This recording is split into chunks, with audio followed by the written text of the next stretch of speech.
This video contains news and analysis related to a recent terror attack in Kashmir. The content may include sensitive visuals and discussions that could be distressing to some viewers. Viewer discretion is advised. We strongly condemn all forms of violence and terrorism. The purpose of the content is solely to inform and create awareness based on verified reports. Top quality और consistent performance के लिए सिर्फ silver pump नाम याद रखना। একটা জায়গা হচ্ছে ভারত যে সময়টা এই অ্যাটাকের জন্য বেছে নিয়েছে, একদিক থেকে ভারত একটা দিকে এই অ্যাটাক কিন্তু এই অ্যাটাক যদি তুমি দেখো এই অ্যাটাকে কিন্তু ব্যবহার করা হচ্ছে দু ধরনের মিসাইল। একদিকে ব্যবহার করা হচ্ছে স্ক্যালপের মতো মিসাইল, প্রিসিশন অ্যাটাকের জন্য ব্যবহার করা হয়, অন্যদিকে হ্যামারের মতো মিসাইল সেগুলোও কিন্তু গাইডেড মিসাইল হিসেবে ব্যবহার করা হয়। এবং যে জায়গাটা আমরা কয়েকদিন আগেই তোমার সঙ্গে আমার কথা হচ্ছিল যে ভারতের নৌবাহিনীরও এই অ্যাটাকের ক্ষেত্রে কিন্তু যথেষ্ট বড় ভূমিকা আছে। একদিকে এয়ার স্ট্রাইক, একদিকে ভারতীয় নেভাল বেসকে ব্যবহার করে। আমি আসবো কারণ এই মুহূর্তে দাঁড়িয়ে সবথেকে বড় ছবিটা, যে ছবিটা দেখার জন্য গোটা দেশ অপেক্ষা করছিল, সত্যি কথা বলতে এই ছবিটা দেখে প্রত্যেকের শান্তি পাওয়ার কথা। 1 2 3 4 5 6 7 8 9টা জায়গায় 9টা জায়গায় অপারেশন চালিয়েছে ভারত এবং ভারতের বদলা এইভাবেই হয়েছে। 9টা জঙ্গি ঘাঁটি গুড়িয়ে দেওয়া হয়েছে, 50 জন জঙ্গি নিকেশ হয়েছে। আমরা সেই ছবি, একমাত্র এক্সক্লুসিভ ছবি দেখাচ্ছি, এক্সক্লুসিভ ছবি TV9 বাংলায় আপনারা দেখছেন, যে 9টা জঙ্গি ঘাঁটি ভারত গুড়িয়ে দিয়েছে সেই 9টা ছবি এক থেকে শুরু করে পর পর পর পর ছবি আপনাদের সামনে আমরা এই মুহূর্তে রাখছি এক্সক্লুসিভ TV9 বাংলায়। এই ছবিটা দেখার জন্যই তো আমরা সবাই অপেক্ষা করছিলাম, এই ছবিটা দেখার জন্য গোটা দেশ অপেক্ষা করছিল, এই বদলার জন্য অপেক্ষা করছিল। অপারেশন সিঁদুর, এই অপারেশনে এক এক ছবি আমরা এই মুহূর্তে আপনাদেরকে রাখিয়েছিলাম। আজকের দিনটা গুরুত্বপূর্ণ ছিল, গোটা দেশের প্রায় 250টার বেশি জায়গায় মক ড্রিল হওয়ার কথা ছিল, একটা প্রস্তুতির ছবি আমরা কাল থেকে দেখছিলাম। কিন্তু না, রাতারাতি পাকিস্তান যে এত বড় একটা সারপ্রাইজ পেয়ে যাবে আমরা হয়তো কেউ সেটা ভাবেইনি, কিন্তু প্ল্যান সবটা ছিল, সবটা রেডি ছিল। সেই ছবিটা অপারেশন সিঁদুরের ছবি আপনাদেরকে আমরা দেখাচ্ছি। আর এই মুহূর্তে কিছু বুঝে ওঠার আগেই পাকিস্তান তো ভাবতেই পারেনি যে রাতারাতি তাদের ঘুমটা এইভাবে ভেঙে যেতে পারে। সকাল 10টায় জরুরি বৈঠক রয়েছে, পাক প্রধানমন্ত্রী সেই বৈঠক ডেকেছে। ইসলামাবাদ, করাচি, লাহোর, মুলতান বিমানবন্দরে হাই অ্যালার্ট জারি রয়েছে। আপনাদের জানিয়ে রাখবো, পাঞ্জাবে, পাকিস্তানের যে পাঞ্জাব প্রদেশ, সেখানে জরুরি অবস্থা জারি করা হয়েছে। এয়ার এমার্জেন্সি ঘোষণা করলো পাকিস্তান। এই মুহূর্তে সব থেকে বড় খবর, এয়ার এমার্জেন্সি ঘোষণা করলো পাকিস্তান। ভারতের বদলায় কোমর ভেঙে গুড়িয়ে গেছে পাকিস্তানের। এই ছবিটা দেখুন, আজকে সারাদিন ধরে আমরা এই ছবিটাই দেখব। একটা দুটো নয়, 9টা জঙ্গি ঘাঁটি গুড়িয়ে দিয়ে 50টা জঙ্গিকে নিকেশ করে ভারত এভাবেই বদলে না, একেবারে বেছে বেছে নির্দিষ্ট জঙ্গি যে ঘাঁটিগুলো, এবং বারবার বলা হচ্ছে মাসুদ আজহারের কথা আসছে, এই জঙ্গি ঘাঁটিগুলোর মধ্যেই রয়েছে সেই সমস্ত জায়গা যেখানে দিনের পর দিন সাধারণ মানুষ, নিরীহ মানুষকে কিভাবে হত্যা করে তার পরিকল্পনা করেছিল জঙ্গিরা, যা ভারতীয় সেনা দুর্মুষ করে দিয়েছে। একদম লিমা, এবং একটা ঐতিহাসিক মুহূর্ত আমরা বলতেই পারি। আর সেই ঐতিহাসিক মুহূর্তে আমরা সকলের সাক্ষী, আমরা প্রত্যেকেই এই দিনটা বা এই মুহূর্তটার জন্য অপেক্ষা করছিলাম।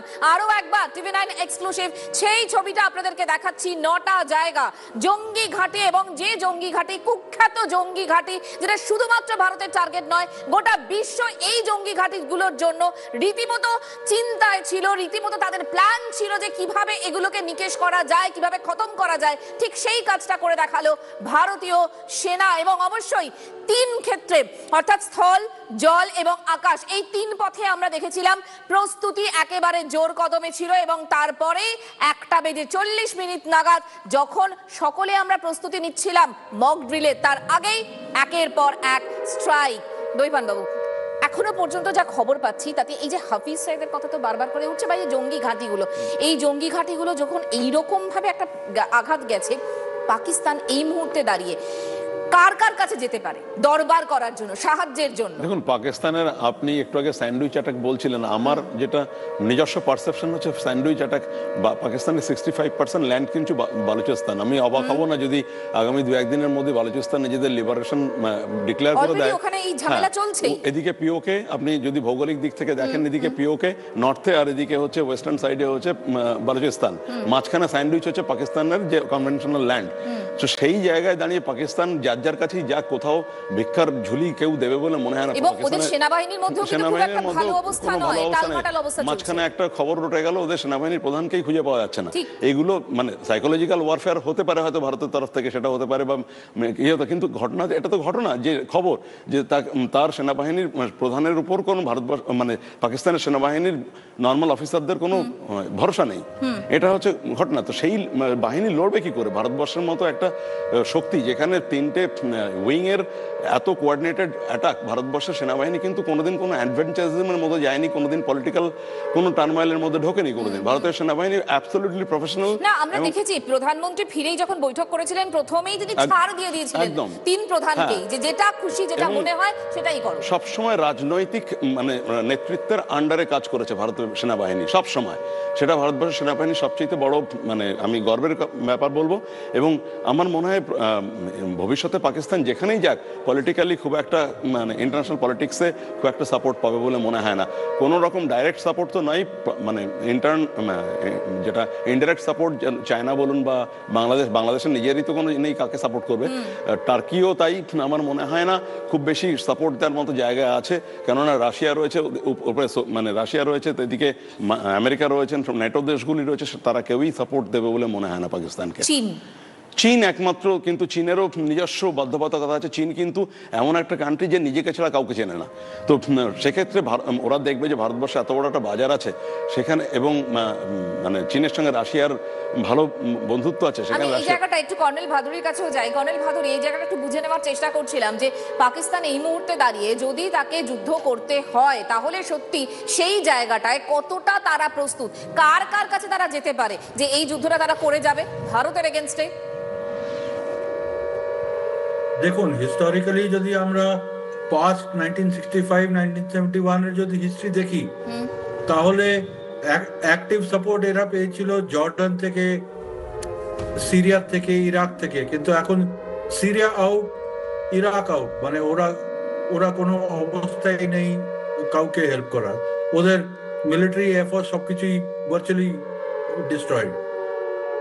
বাচ্চে জর্ডান আপাতত ইসরায়েলের সঙ্গে ওরা দোস্তি করে নিয়েছে। তখন ওই সময় ওরা ইসরায়েলের সঙ্গে যুদ্ধতে ছিল, আপাতত জর্ডান এখন আর ইসরায়েলের সঙ্গে শত্রু নেই। তো জর্ডানও আনলাইকলি যে অ্যাক্টিভলি, কারণ 71 ওয়ারে জর্ডান নিজের এয়ারক্রাফট আর পাইলটস প্রোভাইড করেছিল পাকিস্তানকে ইন্ডিয়ার এগেনস্টে যুদ্ধ করার জন্য। তো জর্ডান আমার হিসেবে নেই।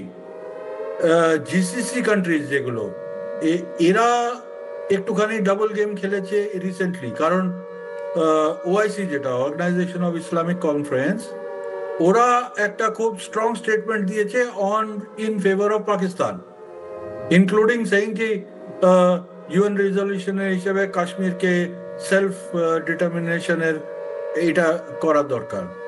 কিন্তু জিসিসি আবার অন্যদিকে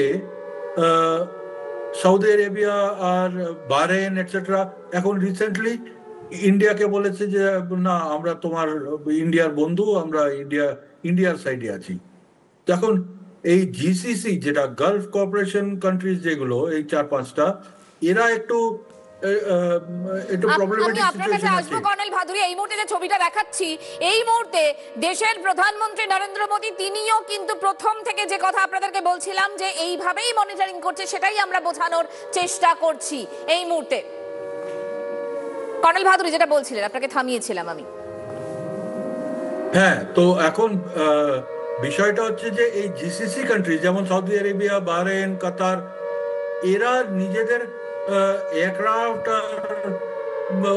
অন্য জিনিস তো আনলাইকলি হ্যাঁ ভার্বাল সাপোর্ট দিতে পারে কিন্তু মিলিটারিলি সাপোর্ট করবে না। চায়না একটা জায়গায় আছে যারা পাকিস্তানকে সাপোর্ট করতে পারে, কিন্তু আমার হিসেবে ওরা ডাইরেক্টলি বুটস অন গ্রাউন্ড বা নিজেদের এয়ার অ্যাসেটস এটসেট্রা ইন্ডিয়ার अगेंस्ट ডিপ্লয় করবে না যতক্ষণ না। কর্নেল ভাদুরী, আপনি প্লিজ আমাদের সঙ্গে থাকুন, আমি আসবো আবারও কাছে।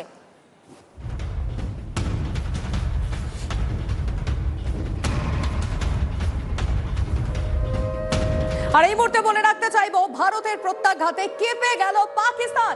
কিছু বুঝে ওঠার আগেই পাকিস্তানে হামলা। সকাল 10টায় জরুরি বৈঠক পাক প্রধানমন্ত্রীর। ইসলামাবাদ, করাচি, লাহোর, মুলতান বিমানবন্দরে হাই অ্যালার্ট জারি রয়েছে। পাকিস্তানের পাঞ্জাব প্রদেশে জরুরি অবস্থা জারি। এয়ার এমার্জেন্সি ঘোষণা করলো পাকিস্তান। কোনো রিস্ক নিতে রাজি নয় তারা এই মুহূর্তে। তারা জানে যে যদি তারা এক পা এগোয় তাহলে তাদের অবস্থা কি হতে পারে। এই মুহূর্তে পাকিস্তান কি ভাবতে পারে, কিভাবে এগোতে পারে। ইতিমধ্যেই সেই জরুরি বৈঠকের দিকে আমাদের নজর তো থাকবেই। আরো ডিটেইলস জানবো, সিজার মন্ডল আমাদের সঙ্গে রয়েছেন। সিজার, দেখো একদমই, এবং যেটা এই মুহূর্তে যেটা জানা যাচ্ছে যে পাকিস্তানের যে 9টা জায়গায় এই প্রিসাইজ এয়ার স্ট্রাইক হয়েছে এবং সেই এয়ার স্ট্রাইক মূলত হ্যামার এবং স্ক্যালপের মতো মিসাইল ব্যবহার করা হয়েছে, এবং সেখানে কিন্তু পাকিস্তান এখন পর্যন্ত যদিও দাবি করছে সেখানে অসামরিক ব্যক্তিদের মৃত্যু হয়েছে, 7 জনের মৃত্যুর কথা বলছে, কিন্তু এখন পর্যন্ত ভারতীয় সেনার তরফ থেকে দাবি করা হচ্ছে প্রত্যেকটাই টেরর যে এস্টাবলিশমেন্টে অ্যাটাক করা হয়েছে এবং সেখানে রীতিমতো কুখ্যাত ওয়ান্টেড টেররিস্টদের একটা বড় অংশকে নিকেশ করা সম্ভব হয়েছে এবং তার রিটালিয়েটরি একটা ফায়ারিং, রিটালিয়েটরি একটা অ্যাটাক তারপর থেকে কিন্তু শুরু হয়ে গিয়েছে এলওসি কে বরাবর, এবং তার জন্য পাল্টা যে প্রত্যাঘাতের যে জায়গাটা সেটাও কিন্তু ইতিমধ্যে তৈরি করা হয়েছে এবং ভারতীয় এয়ার ডিফেন্স থেকে শুরু করে ভারতীয় যে আর্টিলারি যে অংশ সেটাকেও কিন্তু তৈরি রাখা হয়েছে এবং তার প্রত্যুত্তর দেওয়া হচ্ছে, এবং সব মিলিয়ে এই মুহূর্তে টোটাল ওয়েস্টার্ন সেক্টর কোথাও বলা যেতে পারে এঙ্গেজড। এবং যেটা তুমি বলছিলে যে একটু আগে স্যান্ডউইচ অ্যাটাকের কথা, সেই জায়গায় দাঁড়িয়ে এটা স্পষ্টভাবেই বলা যায় যে এটা অপ্রত্যাশিত না হলো এতটা আকস্মিক হবে সেটা কিন্তু পাকিস্তান বুঝতে পারেনি, এবং সেই কারণেই পাকিস্তানের এয়ার ডিফেন্স কতটা প্রস্তুত ছিল সেই নিয়ে কিন্তু প্রশ্ন ওঠে। কারণ ভারত যেভাবে যে নিঃশব্দে এবং নিপুণতার সঙ্গে এই আঘাত করেছে সেখানে পাকিস্তানের এয়ার ডিফেন্স থেকে সেইভাবে কিন্তু কোনো অ্যালার্ম হয়নি এবং তার আগেই কিন্তু এই অ্যাটাক করা সম্ভব হয়েছে। এবং সেই জায়গায় দাঁড়িয়ে আজকে পাকিস্তানের পক্ষে সামরিক দিক থেকে যদি বিচার করা যায়, যেটা অনেক সমর বিশেষজ্ঞরাই বারবার বলছেন, একদিকে উত্তর দিকে যখন জেএনকে মানে পাক অকুপাইড কাশ্মীরে যখন অ্যাটাক হচ্ছে, অন্যদিকে নর্থ ওয়েস্ট ফ্রন্টিয়ারে একটা অশান্তি, সেখানে বিদ্রোহীদের অশান্তি রয়েছে, অন্যদিকে দক্ষিণ পশ্চিম অংশে বালুচিস্তানের অশান্তি, অর্থাৎ একটা দেশের 3 দিক থেকে কিন্তু একটা বাহিনী, তাদের যে সেনাবাহিনী, তাদের প্যারামিলিটারি ফোর্স, তারা এঙ্গেজড হয়ে রয়েছে। আর সেই জায়গাটা কোনো দেশের পক্ষেই যখন বহিঃশত্রু মোকাবিলা করতে হয় সেটা কিন্তু কাম্য নয় বা সেটা কিন্তু তাদের পক্ষে খুব স্বস্তির জায়গা নয়। আর সেই জায়গাতে দাঁড়িয়ে পাকিস্তানের ওপর আজকের এই প্রিসিশন অ্যাটাক বা পিওকের ওপর এই প্রিসিশন অ্যাটাক অত্যন্ত সামরিক দৃষ্টিভঙ্গি থেকে দেখলে অত্যন্ত আইডিয়াল একটা সময় বলে কিন্তু অনেকেই মনে করছেন সমর বিশেষজ্ঞরা। কারণ পাকিস্তান নিজেই এই মুহূর্তে তার নিজের দেশে উত্তর পশ্চিম প্রান্তে ওয়াজিরিস্তান থেকে শুরু করে অর্থাৎ আফগানিস্তান সীমান্ত প্রদেশ এলাকা এবং বালুচিস্তানে তারা এতটাই এঙ্গেজ হয়ে রয়েছে, তাদের আর্ম ফোর্সেস এতটাই এঙ্গেজ হয়ে রয়েছে, সেই জায়গায় দাঁড়িয়ে এই অ্যাটাক পাকিস্তানকে অনেকটাই কিন্তু ব্যাকফুটে ঠেলে দেবে। সিজার, একটু তুমি আমাদের সঙ্গে থাকো। এই মুহূর্তে দাঁড়িয়ে সেলিব্রেশনের একটা ছবিও আপনাদেরকে আমরা দেখাবো, কারণ গোটা দেশ এই স্ট্রাইকটার জন্যই অপেক্ষায় ছিল এবং সেই ছবিটা দেখার পরেই এই মুহূর্তে সেলিব্রেশন, আনন্দ। এই মুহূর্তে দাঁড়িয়ে সেই সফল এয়ার স্ট্রাইকের পর সেলিব্রেশন গোটা দেশ জুড়ে। ছবি দেখাচ্ছি আপনাদের।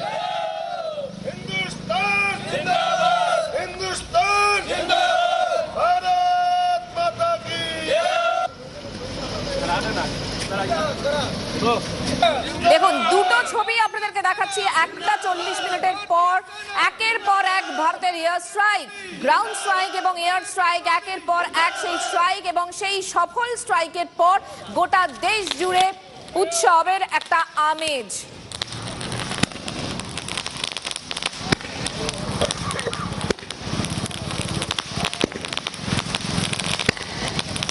অপারেশন সিঁদুর, এই মুহূর্তে সেই ছবি দেখাচ্ছি আপনাদের দুটো উইন্ডোর মাধ্যমে।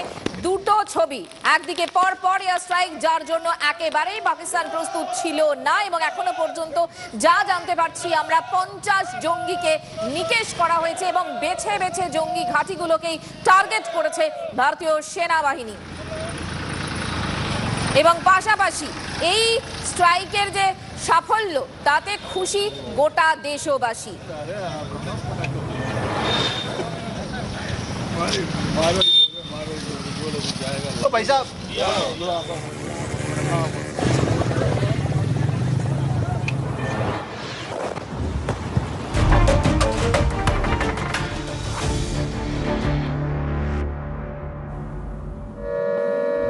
এই মুহূর্তে আরো একটা বড় খবর, সন্ত্রাসের বিরুদ্ধে ভারতের অপারেশন সিঁদুর সম্পূর্ণ সফল। 3 সেনা প্রধানের সঙ্গে কথা হয়েছে প্রতিরক্ষা মন্ত্রী রাজনাথ সিং এর। এই মুহূর্তে বড় খবর পাচ্ছি আমরা, পাকিস্তান কোনো পদক্ষেপ করলেই আরো বড় হামলা, তার মানে ভবিষ্যতের রণনীতি তৈরি করছে ভারত। এই প্রশ্নগুলো এই মুহূর্তে ঘোরাফেরা করছে সন্ত্রাসের বিরুদ্ধে। ভারতের অপারেশন সিঁদুর সম্পূর্ণরূপে সফল এবং 3 সেনা প্রধানের সঙ্গেই কথা হয়েছে কেন্দ্রীয় প্রতিরক্ষা মন্ত্রী রাজনাথ সিং এর। সিজার, এ সম্পর্কে আর কি তথ্য পাচ্ছি আমরা? দেখো, ভারতের 3 বাহিনীর প্রধানের সঙ্গে যেমন কথা হয়েছে, একটা দিকে হচ্ছে যুদ্ধ পরিস্থিতি, অর্থাৎ এই গোটা বিষয়টা কোথাও একটা খতিয়ে দেখা যে এই অ্যাটাকের পরে কতটা ভারতের সাফল্য, অর্থাৎ সাফল্যের যে মাপকাঠিটা, সাফল্যের যে পরিমাপটা, সেটা কতটা, কোন কোন জায়গায় যেটা তাদের পরিকল্পনা ছিল, পরিকল্পনা অনুসারে কত % সেটা সম্ভব হয়েছে। দ্বিতীয় বিষয়টা হচ্ছে এর পরবর্তীতে রিটালিয়েটরি যখন স্ট্রাইক হতে পারে, অর্থাৎ পাকিস্তানের মিসঅ্যাডভেঞ্চারের একটা সম্ভাবনা কিন্তু প্রবল হয়ে রয়েছে, এবং সেই জায়গা থেকে তার জন্য কি কি প্রস্তুতি রয়েছে, এই সামগ্রিক বিষয়টাই কিন্তু আজকে শীর্ষস্তরের সেনাকর্তাদের সঙ্গে বসে সেইগুলোই কি ঝালিয়ে নেওয়া হয়েছে। এবং আমরা জানি যে 10টার সময় আজকে সাংবাদিক বৈঠকের কথা আছে। আমি তোমাকে থামিয়ে একটু মিস্টার ব্যানার্জির কাছেও যাই। মিস্টার ব্যানার্জি, এই যে এই মুহূর্তে দাঁড়িয়ে ভারতের স্ট্র্যাটেজি, যা সিচুয়েশন এই মুহূর্তে আপনি যা দেখতে পাচ্ছেন, আমরা যা দেখতে পাচ্ছি, তাতে আপনার কি মনে হচ্ছে এই মুহূর্তে ভারতের স্ট্র্যাটেজি কি? দেখুন, আমি প্রথমে দুটো কথা বলতে চাই which might sound against the vibe। সেটা হলো ওভার সেলিব্রেশনের এখনই কোনো প্রয়োজনীয়তা নেই। আমাদের একটু ওয়েট অ্যান্ড ওয়াচ গেম খেলতে হবে, আমাদের একটু কশাস থাকতে হবে। কারণ একটা কথা ভুলে গেলে চলবে না যে পাকিস্তান কিন্তু রিটালিয়েট করবে, এই পারসেপশন রেখে লাভ নেই। পাকিস্তান শিওরলি রিটালিয়েট করবে, এবং শুধু তাই নয়, সেই যে রিটালিয়েশনটা হবে সেটা কোন দিক থেকে হবে তার সামরিক বাহিনীর ডিসিশন। কিন্তু অ্যাজ এ সিভিলিয়ান কটা মানুষের দায়িত্বশীলভাবে তাদের যে যে ইনস্ট্রাকশনস গুলো গভর্নমেন্ট পাস অন করেছে সেই ইনস্ট্রাকশনস গুলো মেনে তাদেরকে সংযত থাকতে হবে। পয়েন্ট 1। পয়েন্ট 2 হচ্ছে যে যেই স্ট্র্যাটেজি নিয়ে ভারতবর্ষ এগোচ্ছে, আমি আগের উত্তরেও বললাম, এখনো বলছি একই কথা, যে আগামী 72 ঘন্টা পাকিস্তানের ফিউচারের পক্ষে ভীষণ ভীষণ জরুরি। তার একটাই কারণ ভীষণভাবে বুঝে নেওয়া প্রয়োজনীয়, সেটা হলো যে পাকিস্তানের যে আগামী 72 ঘন্টার যেই গেমটা পাকিস্তান খেলছে, সেই আগামী 72 ঘন্টার মধ্যে কিন্তু ভীষণভাবে রিটালিয়েট করবে বালুচিস্তান, ভীষণভাবে রিটালিয়েট করবে আফগানিস্তান, কারণ তারা এইটাকে একটা সুযোগ হিসাবে ব্যবহার করবে। এবং সেটা যদি তারা প্রপার প্ল্যান ওয়েতে করে থাকে বা করে, তাহলে কিন্তু পাকিস্তান 2 সাইড দিয়ে স্যান্ডউইচ অ্যাটাক হবে। এবং এই স্যান্ডউইচ অ্যাটাকটার জন্য যেটা হবে, পাকিস্তানের সামরিক বাহিনী পাঞ্জাব প্রভিন্সে এসে কনসেন্ট্রেট করে যাবে, which will be a easier task for India। যদিও আমি পরিষ্কার ভাষায় বলতে চাই, ইন্ডিয়া যে ট্রেন্ড অফ অ্যাটাক দেখিয়েছে, তাতে পাকিস্তানের সামরিক বাহিনীর উপরে অ্যাটাক বা পাকিস্তানকে টেরিটোরিয়ালি অ্যাটাক করা, এরকম কোনো ইঙ্গিত নেই। India responsible. যে কথাটা আপনি বলছেন, আমরাও এতক্ষণ সেই আলোচনাটাই করছিলাম, যদি সত্যি এই মুহূর্তে এই স্যান্ডউইচ অবস্থাতেই পাকিস্তান থাকে, তাহলে রিটালিয়েট করার জন্য সত্যি কি তারা প্রস্তুত? পারবে তারা? আদৌ পারবে তারা? সরি টু ইন্টারাপ্ট ইউ মঞ্জিরা, পাকিস্তানের যেই রিজার্ভের গল্প তারা দেয় সেটা হলো $4 বিলিয়ন। সত্যি কথা বলতে গেলে এই টাকাটা ইডি সিবিআই আমাদের পশ্চিমবাংলায় খাটের তলা থেকেই পেয়েছিল। সুতরাং এই গল্পগুলো দিয়ে লাভ নেই। আমাদের কাছে এই রিজার্ভ আমাদের খাটের তলাতেই আছে। কিছু আমাদের পলিটিক্যাল লিডাররা আমাদের পাশে দাঁড়িয়ে গেলে ওই ফান্ড দিয়েই আমরা পাকিস্তান ধ্বংস করে দিতে পারি। সুতরাং এইগুলো গল্প দিয়ে লাভ নেই। পাকিস্তান কনভেনশনাল ওয়ার 8-10 দিনের বেশি ইন্ডিয়ার সাথে চালাতে পারবে না, which is in a very extended way. সুতরাং let's talk in a very very very generous manner. আমাদের রেসপন্সিবলি এখন নিজেদেরকে বুঝিয়ে রাখতে হবে। আর 15 দিনের মধ্যে there will be a decisive action against Pakistan মানে টেরার কোয়ান্টিটি।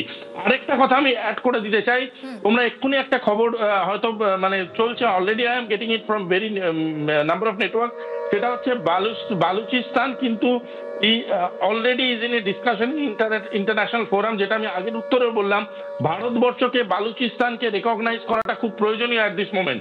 যেই মুহূর্তে বালুচিস্তানকে রেকগনাইজ করতে হবে, পলিটিক্যালি পাকিস্তানের কাছে আরেকটা ব্লো যাবে। এই মুহূর্তে পাকিস্তান বালুচিস্তান যদি আজকে ভারতবর্ষ পলিটিক্যালি রেকগনাইজ করে দেয়, আগামী 72 ঘন্টার মধ্যে Balochistan will go all out against the administration of Pakistan. Afghanistan is already inside the territory. আমি দেখি এই 3 দিক ধরে অ্যাটাক পাকিস্তান সামলাতে পারে কত ঘন্টা, দিন তো ভুলে যাও, কত ঘন্টা ওরা সামলাতে পারে, তারপরে এই বড় বড় কথাগুলো ওরা বলুক এসে। একদম অবশ্যই আমাদের নজর তো থাকবে। ওয়ার্ল্ড স্টুডিওতে এই মুহূর্তে শুভজিৎ রয়েছে। শুভজিৎ, তোমার কাছে কি খবর রয়েছে? আর এই মুহূর্তে আমরা শ্রীনগর এয়ারপোর্টের থেকে যে খবর পাচ্ছি, সেখানে উড়ান বন্ধ আছে, মানে সামরিক বিমান ছাড়া কোনো বিমান আজকে উড়বে না। অসামরিক উড়ান বন্ধ রয়েছে শ্রীনগর বিমানবন্দরে। শ্রীনগর বিমানবন্দর ব্যবহার করবে ভারতীয় বায়ুসেনা। পাকিস্তান কোন রকম পদক্ষেপ করলেই ফের প্রত্যাঘাত ইঙ্গিত দেওয়া হয়েছে। এই মুহূর্তের বড় খবর, সিজারের কাছে যাব। সিজার, গতি প্রকৃতি কোন দিকে যাচ্ছে? এয়ারপোর্ট নয়, ওয়েস্টার্ন ফ্রন্টের একাধিক এয়ারপোর্ট, তার মধ্যে লে রয়েছে, তার মধ্যে অমৃতসর রয়েছে, তার মধ্যে চণ্ডীগড় রয়েছে। এই 4টে এয়ারপোর্ট প্রাথমিকভাবে আমরা জানতে পারছি ভারতীয় বায়ুসেনার পক্ষ থেকে স্পষ্ট জানিয়ে দেওয়া হয়েছে যে কোনো ধরনের সিভিল অ্যাভিয়েশন সেটাকে অ্যাক্সেস করতে পারবে না, একমাত্র ভারতের সামরিক বিমানগুলোই ওঠা নামা করবে। অর্থাৎ একটা বিষয় স্পষ্ট যে ওয়েস্টার্ন ফ্রন্ট ধরে এয়ার স্ট্রাইকের পরবর্তী সময়ে যে কোনো ধরনের পরবর্তীতে প্রয়োজনে যে কোনো ধরনের অ্যাটাকের দরকার হলে, কোনো ধরনের পাকিস্তানের মিসঅ্যাডভেঞ্চারের জবাব দিতে গেলে সেটার জন্য সম্পূর্ণ প্রস্তুত রয়েছে ওয়েস্টার্ন ফ্রন্টের এই ধরনের স্ট্র্যাটেজিক্যালি অত্যন্ত গুরুত্বপূর্ণ এয়ারপোর্টগুলো, এয়ারবেসগুলো। এবং সেখান থেকে এটা স্পষ্ট যে ভারতও কোথাও প্রত্যাশা করছে, আশঙ্কা নয় প্রত্যাশা করছে যে এই প্রিসিসিভ অ্যাটাকের পরবর্তীতে কিন্তু পাকিস্তানের দিক থেকে একটা প্রত্যুত্তর হবে। এবং সেই জায়গায় দাঁড়িয়ে ভারতের মাটিতে ভারতের জনসম্পদ, ভারতের কোনো যাতে ক্ষতি না হয় সেই জন্য পাল্টা প্রতিরক্ষার ব্যবস্থা হিসেবেই এই ব্যবস্থা রাখা হয়েছে। অর্থাৎ এটা স্পষ্ট, ইট হ্যাজ বিন স্টার্টেড, এটা শুরু হয়েছে কিন্তু এখনো শেষ হয়েছে এটা বলা যায় না। অর্থাৎ এটার একটা রেস কিন্তু থাকবে এবং সেই রেসের জায়গাটা ভারত খুব দ্রুত কিভাবে সেটাকে মোকাবিলা করে, অবশ্যই খুব মানে পজিটিভলি মোকাবিলা, কারণ সেটা পরিকল্পনা করি, কারণ এগুলো যেই পরিকল্পনা যখন হয়েছে নিশ্চয়ই সেনাকর্তারা জানেন যে তার পরবর্তী এই ধরনের ঘটনা ঘটতে পারে, অর্থাৎ রিটেলিটরি ফায়ারিং, রিটেলিটরি অ্যাটাক সেটা হতে পারে। সেই জায়গা থেকে তার পরবর্তী ধাপের যে লড়াইটা, সেই লড়াইটা কিন্তু এখনো বাকি রয়েছে। অর্থাৎ ভারত খুব স্পষ্টভাবে একটা বার্তা দিয়েছে, পাকিস্তান তার নেইবার কান্ট্রি হিসেবে তাদের জনসংখ্যা, তাদের সামরিক জনসংখ্যা, তার ওপর কোনো আঘাত হাঁটেনি। সেখানকার রেসপন্সিবল নেইবার হিসেবে মিলিটারি এস্টাবলিশমেন্টের ওপর কোনো আঘাত হানেনি। পেহেলগামে যেভাবে টেরর অ্যাটাক হয়েছে তার জবাব হিসেবে টেরর এস্টাবলিশমেন্টের ওপর প্রিসাইজ অ্যাটাক হয়েছে।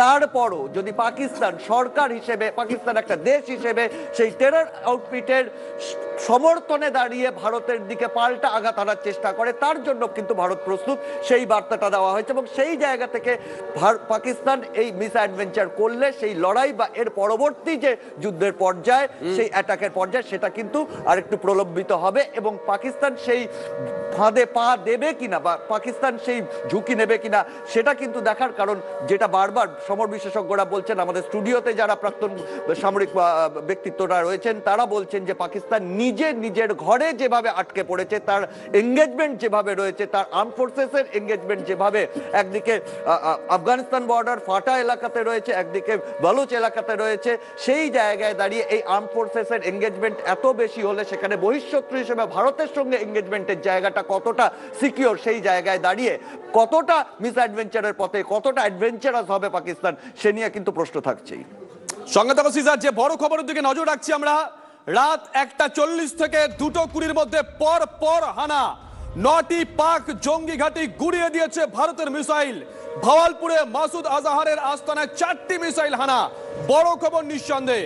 জৈশ-ই-মোহাম্মদের হেডকোয়ার্টার গুড়িয়ে দিয়েছে ভারত।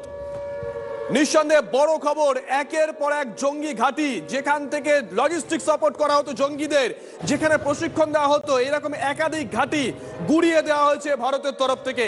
সময়টা রাত 1:40 থেকে 2:20। এখনো পর্যন্ত যা খবর, 50 জন জঙ্গিকে নিকেশ করা গেছে, সংখ্যাটা আরো বাড়তে পারে।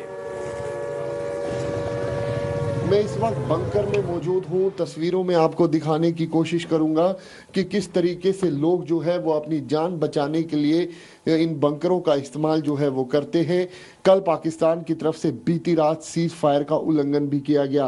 अभी भी जो रुक रुक कर फायरिंग है वो पाकिस्तान की तरफ से की जा रही है। आप छोटे बच्चे देख सकते हैं, बुजुर्ग देख सकते हैं, उनके साथ साथ जो यहाँ पर नौजवान हैं उनको देख सकते हैं, क्योंकि पाकिस्तान लगातार सीज फायर का उल्लंघन कर रहा है।